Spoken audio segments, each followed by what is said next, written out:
ശബരിമല തീർത്ഥാടന കാലം ഒരു മാസം പിന്നിടുമ്പോൾ അയ്യപ്പ ദർശന പുണ്യം തേടിയത് 27 ലക്ഷത്തോളം ഭക്തരാണ്. വരും ദിവസങ്ങളിലും ഭക്തരുടെ എണ്ണം ഇനിയും കൂടുന്നതായിരിക്കും. തങ്കയങ്കി ഘോഷയാത്രയും മണ്ഡലപൂജയും ഒക്കെ നടക്കുന്ന ദിവസങ്ങളിൽ തിരക്ക് ഇനിയും വർദ്ധിക്കുമെന്നാണ് വിലയിരുത്തലുള്ളത്.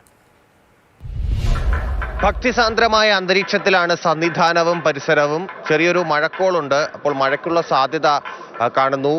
മണ്ഡലപൂജയ്ക്കായുള്ള തയ്യാറെടുപ്പുകൾ ഇപ്പോഴേ തുടങ്ങിക്കഴിഞ്ഞു. 23-ാം തീയതി ആറന്മുള പാർത്ഥസാരഥി ക്ഷേത്രത്തിൽ നിന്ന് തങ്കയങ്കി ഘോഷയാത്ര ആരംഭിക്കും. 26-ാം തീയതി ആയിരിക്കും സന്നിധാനത്തേക്ക് എത്തുക.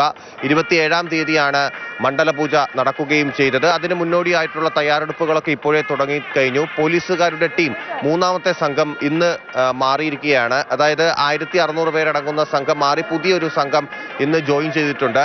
ആ പുതിയ സംഘം ഇപ്പോൾ നിലവിലുള്ള സംഘവുമായി ചേർന്ന് പോലീസുകാരുമായി ചേർന്ന് ഡ്യൂട്ടി ചെയ്തതിന് ശേഷമായിരിക്കും ഇപ്പോൾ നിലവിലത്തെ സംഘം സന്നിധാനത്ത് നിന്ന് മടങ്ങുക. ആ രീതിയിൽ ക്രമീകരണങ്ങളൊക്കെ പോലീസ് കൂടുതൽ സുരക്ഷ മണ്ഡലപൂജയ്ക്ക് മുന്നോടിയായി ഒരുക്കുന്നുണ്ട്. തിരക്കിന്റെ കാര്യം കൂടി പറയുമ്പോൾ ഏകദേശം തിരക്ക് കുറയാനുള്ള സാധ്യത കണക്കാക്കിയിരുന്നു. പക്ഷേ കുട്ടികൾക്ക് പരീക്ഷയൊക്കെ ആയതുകൊണ്ട്. പക്ഷേ കഴിഞ്ഞ ദിവസവും 90,000-ന് മുകളിൽ ഭക്തർ സന്നിധാനത്തെത്തി അയ്യപ്പനെ ദർശിച്ച് മടങ്ങി. ഇനിയുള്ള മണ്ഡലപൂജ വരാനിരിക്കുന്നത് കൊണ്ട് ഇനിയുള്ള ദിവസങ്ങളിൽ തിരക്ക് കൂടാനാണ് സാധ്യതയെന്നാണ് പൊതുവെയുള്ള ദേവസ്വം ബോർഡിന്റെ ഒരു വിലയിരുത്തൽ എന്ന് പറയുന്നത്. തിരക്ക് കൂടുന്നുണ്ടെങ്കിലും കൃത്യമായ ക്രമീകരണങ്ങൾ ഭക്തർക്ക് സന്നിധാനത്തെത്തി സുഗമമായി ദർശനം നടത്തി മടങ്ങാനുള്ള ക്രമീകരണങ്ങൾ ദേവസ്വം ബോർഡും പോലീസും ഇവിടെ ഒരുക്കുന്നുണ്ട്.